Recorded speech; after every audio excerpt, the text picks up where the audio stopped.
इसी प्रकार के वीडियो देखने के लिए हमारे चैनल सर्व शिक्षा अभियान मैथमेटिक्स को सब्सक्राइब। नमस्कार साथियों, पिछली क्लास तक अपन ने परवलय के बारे में पढ़ लिया था। परवलय के बारे में अपन ने अंतिम क्लास अपन ने कल की है, और जो अगली जो मैराथन क्लास होने वाली है वो अपन परवलय से संबंधित जितने भी प्रश्न पिछले एग्जामों में आए हुए हैं तो उनको अपन देखने वाले हैं। तो परवलय के बाद में अपना 2D के अंदर जो टॉपिक आता है उसका नाम है दीर्घवृत्त। अगला जो टॉपिक आने वाला है उसका नाम है दीर्घवृत्त, एलिप्स। अब अपन एलिप्स के बारे में पढ़ेंगे। एलिप्स के बारे में वापस में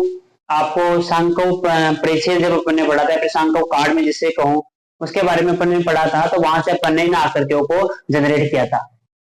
एक बार वापस से उस चीज को रिवाइज करते हैं कि जैसे कोई सांको या फिर कोई शंको आकृति है जिसको अपन किसी समतल से अलग अलग एंगल से जब इसको काट रहे थे या फिर अलग अलग तरीके से जब इसको काट रहे थे, तब अपने पास जो 2D की बनने वाली जो आकृतियां हैं या फिर रेखा युग्म जैसे अपन ने कहा था, व्रत अपन ने कहा, परवलय और अतिवृल्लय या फिर अपन दीर्घवृत्त के बारे में कहेंगे, तो कहीं ना कहीं सांको को जब एक समतल से काटा जाता है तब इस चीज का इन आकृतियों का क्या होता है, निर्माण होता है। जैसे प्रथम भाग में जैसे बताया था मैंने कि ये जो दोनों इनकी जो जनक रेखाएं हैं ये आपस में रेखा युग्म को दर्शाती है। जब डेल्टा का मान 0 हो जाता है तब इसका जो ये सांको की जो समीकरण अपन को मिलने वाली होगी वो अपने जो द्विघात समीकरण प्राप्त होगी वह रेखा युग्म की कहीं ना कहीं समीकरण होने वाली है। दूसरी जब आकृति अपन ने देखी थी कि जब मैं इसको बिल्कुल सीधा किसी प्लेन से काटता हूं तो जो यहाँ जो आकृति बन रही थी मेरे पास, जब किसी भी शंको को जब अपन सीधा उसके जो अक्ष है उसके परपेंडिकुलर जब उसको अपन काटते हैं किसी समतल से, तो इसकी अक्ष और समतल की अक्ष के मध्य जब 90 डिग्री का कोण बनता है तो जो कटने के बाद में जो आकृति अपन को प्राप्त होने वाली है वो एक आकृति अपन को जो प्राप्त हो रही थी उसका क्या नाम था, वृत्त। तो वृत्त के लिए भी अपन ने देखा कि वृत्त के लिए डेल्टा का मान नॉट इक्वल टू 0 होता है, और साथ ही मैंने ई का मान भी बताया था कि एक अनुपात था, निश्चित अनुपात, और जिसे अपन नाम दे रहे थे उत्केंद्रता। जैसे ही मैंने अगली चीज जब परवलय के बारे में बताया था या फिर परवलय के बारे में अपन ने पढ़ लिया, तो अब जो अपन पढ़ने वाले हैं वो दीर्घवृत्त के बारे में अपन पढ़ रहे हैं। दीर्घवृत्त में मैंने ऐसा कहा था कि जैसे ही अपन इस 90 डिग्री से इसको जैसे ही बदलेंगे, जैसे ही इस कोण का मान 90 डिग्री से जैसे ही कम होगा और जैसे कोई शंको इस प्रकार की आकृति हो, इसको जैसे अपन ऐसे इस प्रकार से काटेंगे तो जो ये आकृति बनेगी इसका नाम मैंने बताया था कि जो ये आकृति बनने वाली होगी वह दीर्घवृत्त बनेगी। तो अपन दीर्घवृत्त के बारे में अध्ययन कर रहे हैं कि दीर्घवृत्त क्या है और किस प्रकार इस आकृति की संरचना का या फिर निर्माण होता है। तो अपन ने सांको कार्ड से इन आकृतियों को पता लगाया था। तो मैंने जो सांको का जो समीकरण होता है मैं एक बार उस तरीके से इस चीज को बताना चाहूंगा। क्या सांको क्या होता है? सांको होता है अपने पास कि परिभाषा से देखते हैं, फिर उसके मैं एक बार समीकरण बताऊंगा, उसमें क्या चीजें हैं, क्या जो अचर हैं उनका क्या क्या मान हो सकता है। तो एक जब अपन सांको का कार्ड की जब अपन बात कर रहे थे, एक सांको कार्ड का जब अपन निर्माण कर रहे थे तो परिभाषा ये थी कि किसी बिंदु का ऐसा बिंदु पर जिसकी एक निश्चित बिंदु से दूरी वह एक निश्चित रेखा से लंबवत दूरी का जो अनुपात होता है वो क्या होता है, निश्चित होता है। अब वो निश्चित अनुपात क्या होगा, उस अनुपात के माध्यम से अपन अलग अलग आकृतियों की क्या कर रहे थे, निर्माण कर रहे थे। जैसे अपन ने देखा था कि कोई एक स्थिर बिंदु है जिसको मैं नाम S दे रहा हूं, और कोई बिंदु P का मैं बिंदुपथ ले रहा हूं,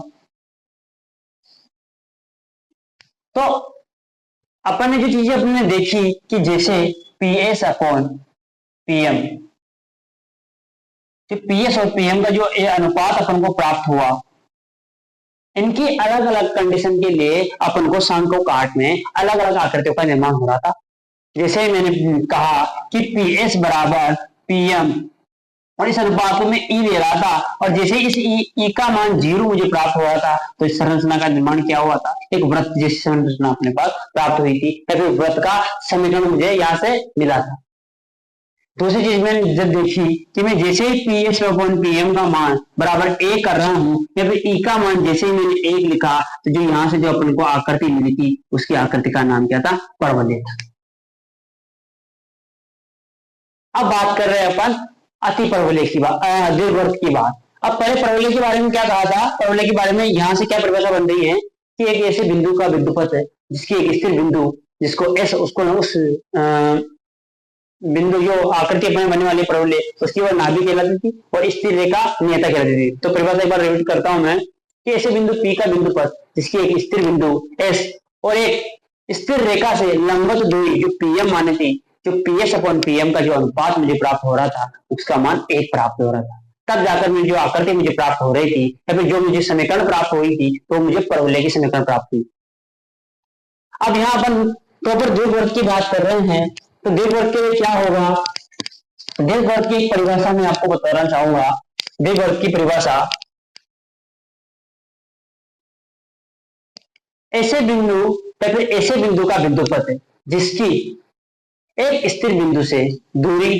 और एक स्थिर रेखा से दूरी का जो अनुपात होता है, वो यदि 1 से कम मुझे प्राप्त होता है, यदि दूरी का अनुपात मतलब पीएस अपॉन पीएम का अनुपात यदि मुझे लेस देन 1 प्राप्त होता है, या फिर मैं ई या फिर उत्केंद्रता जिसे अपन कहेंगे, ई का मान मुझे यदि लेस देन 1 प्राप्त होता है, तो उस समय पर जो आकृति का निर्माण होगा वो क्या होगा, दीर्घवृत्त होगा। एक बार परिभाषा लिखते हैं,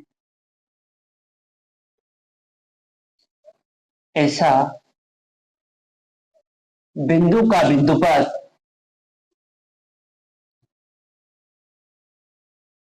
जिसकी एक स्थिर बिंदु एस से दूरी व एक स्थिर रेखा से लंबवत दूरी का अनुपात 1 से कम प्राप्त हो, तो वह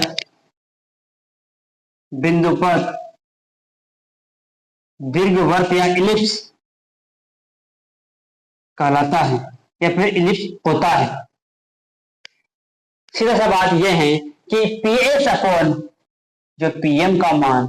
जो मुझे ई प्राप्त हो रहा था, जिसे मैं उत्केंद्रता बार बार कह रहा हूं, इसका मान जैसे ही मुझे लेस देन 1 प्राप्त होता है, मतलब पीएस अपॉन पीएम का मान जैसे ही मुझे लेस देन 1 प्राप्त होता है, तो जो मुझे जो आकृति मुझे बनेगी या फिर से जितनी भी समीकरण मुझे प्राप्त होगी वो किसकी समीकरण होगी, दीर्घवृत्त। अब साथ में एक बार चीज को परिभाषा को उतारिए, इसके बाद में अपन बात करेंगे कि शांकाओं के जो समीकरण होता है द्विघात समीकरण, उसमें किस प्रकार से रोल अदा करता है दीर्घवृत्त की समीकरण। उसके बाद में अगली क्लास में अपन देखेंगे कि दीर्घवृत्त के जो स्टैंडर्ड समीकरण है उसको अपन कैसे प्राप्त करेंगे। लेकिन यदि अपन को सीधा सा वो एक नियता दे दे, अपन को एक रेखा मतलब किस प्रकार से प्राप्त हुई है, कोई बिंदु है पी, इसका बिंदुपथ ले रहे हैं अपन, ये स्थिर बिंदु यस है, और एक किसी एक अन्य रेखा से लंबवत दूरी कितनी है, पीएम है, तो जो अपन को पीएस अपॉन पीएम का मान लेस देन 1 प्राप्त होता है, या फिर इस समीकरण से अपन दीर्घवृत्त की समीकरण निकालेंगे। यदि अपन को क्या दे दे, यदि अपन को एक रेखा दे दे, स्थिर रेखा अपन को दे दे, स्थिर रेखा, और इस स्थिर रेखा को अपन बोलते हैं दीर्घवृत्त की नियता। मैं नॉर्मल नियता बोलूंगा क्योंकि अलग अलग वक्र के लिए अपन ने अलग अलग शब्दों का प्रयोग करना है। स्थिर रेखा को नियता और स्थिर बिंदु को क्या बोलते हैं, दीर्घवृत्त की नाभि बोलते हैं। स्थिर रेखा को नियता और स्थिर बिंदु को दीर्घवृत्त की क्या बोलते हैं, नाभि। ये जब अपन ने परवलय पढ़ाया था तब भी ये चीज क्लियर कर ली थी। एक बार फिर कहूंगा कि ऐसे बिंदु का बिंदुपथ जिसकी एक स्थिर बिंदु एस से दूरी वह एक स्थिर रेखा से लंबवत दूरी का अनुपात यदि 1 से कम प्राप्त होता है, तो जो आकृति मुझे मिलने वाली है वो क्या कहलाएगी, दीर्घवृत्त की आकृति मुझे मिलने वाली होगी। अब देखेंगे, अब देखते हैं वहां पे कि जो सांख्यिक आठ की जो समीकरण मुझे प्राप्त हुई थी उसके अंतर्गत सांख्यिक आठ की जो समीकरण अपन को मिल रही थी उसमें किस प्रकार से अपन दीर्घवृत्त का निर्माण करते हैं और क्या क्या कंडीशन उस सांख्यिक आठ के समीकरण में हो जिससे अपन को दीर्घवृत्त प्राप्त हो, एक बार देखते हैं। पहले तो एक चीज मैं वापस इस चीज को लिखता हूं, PS अपॉन PM रहते हैं। सांख्यिक आठ की समीकरण क्या होती थी, ax square plus 2hxy plus by square plus 2gx plus 2fy plus c बराबर 0, इस प्रकार से होती थी। साथ ही में एक विवेचक होता था डेल्टा, इसका मान किस प्रकार से लिखते थे, मैंने कहा था कि ABC लिखना, FGH लिखना, FGH लिखना, एक बार इस प्रकार से गुणा करके लिखना और एक बार इस प्रकार से गुणा करके। देखिए एक बार देखते हैं, ABC प्लस 2FGH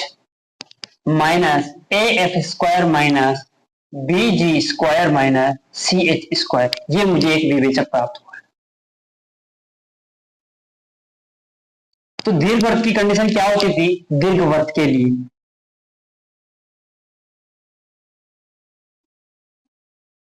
दीर्घवृत्त के लिए क्या क्या कंडीशन होनी चाहिए जब मुझे दीर्घवृत्त की समीकरण प्राप्त होनी चाहिए। सबसे पहले तो मुझे डेल्टा का मान नॉट इक्वल टू 0 होना चाहिए, डेल्टा का मान 0 नहीं होना चाहिए किसी भी कंडीशन में। जैसे ही डेल्टा का मान 0 हो जाएगा मुझे जो समीकरण प्राप्त होगी ये वाली, ये बदल जाएगी मुझे रेखा युग्म की समीकरण में। और जैसे ही मेरे पास डेल्टा का मान नॉट इक्वल टू 0 हुआ तब मैं कह सकता हूं कि इसकी थोड़ी सी आगे प्रोसेस होगी। तब आगे एक और चीज अपने के अंदर, इसमें H दे रखा है, A दे रखा है, ये H दे रखा है, A और B भी दे रखा है, तो इसके अंदर एक और कंडीशन अपन को मिलने वाली है। एक चीज मैंने कहा कि E का मान क्या होना चाहिए, E का मान 1 से कम होना चाहिए और साथ ही में मुझे H स्क्वायर प्लस AB का मान भी लेस देन कितना होना चाहिए, H स्क्वायर प्लस AB का मान लेस देन कितना होना चाहिए 1। यदि ये चीजें यदि मेरे को कंडीशन मिल जाती हैं तो मैं कह दूंगा कि ये एक दीर्घवृत्त का समीकरण है या फिर इलिप्स का समीकरण है। आपको चीजें समझ में आई होगी कि बारंबार अपन सांख्यिक आठ से ही इन आकृतियों का निर्माण कर रहे हैं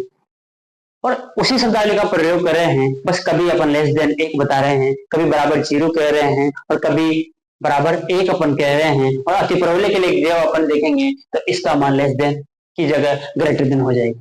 ग्रेटर देन 1 प्राप्त होगा PS अपॉन PM का। दीर्घवृत्त के बारे में एक बार फिर मैं परिभाषा रिपीट करता हूं, ऐसे बिंदु P का बिंदुपथ जिसकी एक स्थिर बिंदु S से दूरी वह एक अन्य स्थिर रेखा से लंबवत दूरी का जो अनुपात हो वो 1 से कम प्राप्त होता है, तो वह जो आकृति मुझे मिलने वाली होगी वो मुझे दीर्घवृत्त की आकृति मिलेगी। PS अपॉन PM का मान लेस देन 1 प्राप्त होगा और ये मुझे सांख्यिक आठ की द्विघात समीकरण है। सांख्यिक आठ कब सांख्यिक को जो कोई समतल से अपन काटते हैं तो वो किस कंडीशन के अंदर एक दीर्घवृत्त में बदल जाएगा उसके बारे में मैंने बात की। और साथ ही जो ये सांख्यिक की समीकरण है वो कब, जब डेल्टा का मान ये होता है, दोनों के विवेचक हैं, जब डेल्टा का मान नॉट इक्वल टू 0 शर्त है, जब डेल्टा का मान नॉट इक्वल टू 0 होगा तो अपन कहीं ना कहीं कह सकते हैं कि दीर्घवृत्त का समीकरण हो सकता है। लेकिन जैसे ही E का मान लेस देन 1 और H स्क्वायर प्लस AB का मान यदि लेस देन 1 जो कहीं ना कहीं प्राप्त हो जाता है तो मैं आराम से इस चीज को कहूंगा